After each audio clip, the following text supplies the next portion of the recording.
이번 영상에서는 합의 법칙에 대해 공부해 보겠습니다. 우리는 그 과정을 설명할 수 있어야 하고 스스로 문제를 해결할 수 있어야 합니다. 중학교 수학 2에서 사건과 경우의 수라는 두 가지 용어에 대해 공부했는데요. 사건이란 같은 조건에서 반복할 수 있는 실험이나 관찰에서 나타나는 결과를 말합니다. 예를 들어서 주사위를 한 번 던질 때 짝수가 나오는 사건, 이와 같이 표현을 하는데요. 실제로 짝수가 나온 결과는 2, 4, 6 이렇게 세 가지가 있겠죠. 자, 이때 경우의 수라는 거는 어떤 사건이 일어나는 전체 가지수를 말합니다. 예를 들어서 이 사건을 우리가 A라고 했을 때 사건 A의 경우의 수를 구하라고 하면 사건 A가 일어나는 전체 가지수를 말하는 거니까 이와 같이 세 가지가 있기 때문에 이때의 답은 3이라고 말할 수 있는 것이죠. 자, 이 용어를 토대로 해서 우리는 합의 법칙을 공부하게 됩니다. 합의 법칙이란 두 사건 A, B가 동시에 일어나지 않을 때 사건 A가 일어나는 경우의 수가 M이고 사건 B가 일어나는 경우의 수가 N이면 사건 A 또는 사건 B가 일어나는 경우의 수는 각각의 경우의 수를 더한 값, 즉 M 플러스 N으로서 구할 수 있다는 것입니다.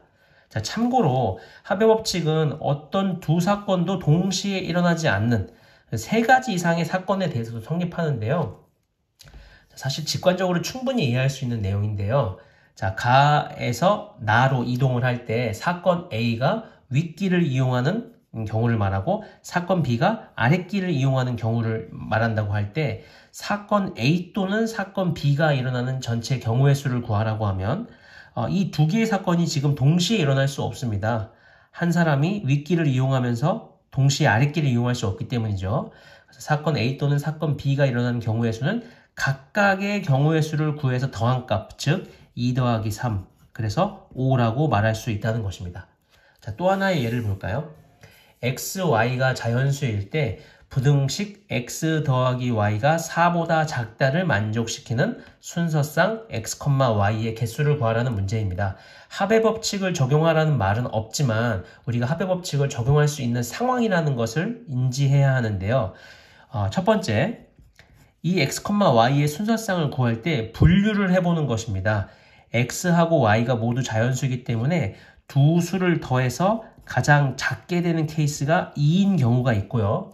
또는 두 수를 더해서 3인 경우가 있습니다. 4보다 작은 수 중에 말이죠.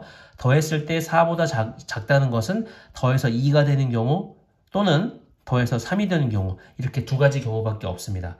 그리고 x, y를 구하라고 했기 때문에 그 순서상을 다 찾아보면 이것은 1, 1 이렇게 한 가지 케이스밖에 없지만 더해서 3이 되는 케이스는 1,2도 있고 또는 2,1 이렇게 두 가지 경우가 있는 것이죠. 자, 그러면 이 문제의 답은 이런 경우 또는 이런 경우가 있고 이 두 개의 사건이 동시에 일어날 수가 없죠. 더했을 때 2이면서 동시에 3일 수 없기 때문이죠. 따라서 전체 이 경우의 수를 구하라고 하면 이 각각의 경우의 수를 구해서 더한 값, 즉 1 더하기 2는 3. 이렇게 답을 구해줄 수 있기 때문에 이 문제가 합의 법칙을 적용했다라고 말할 수 있는 것입니다.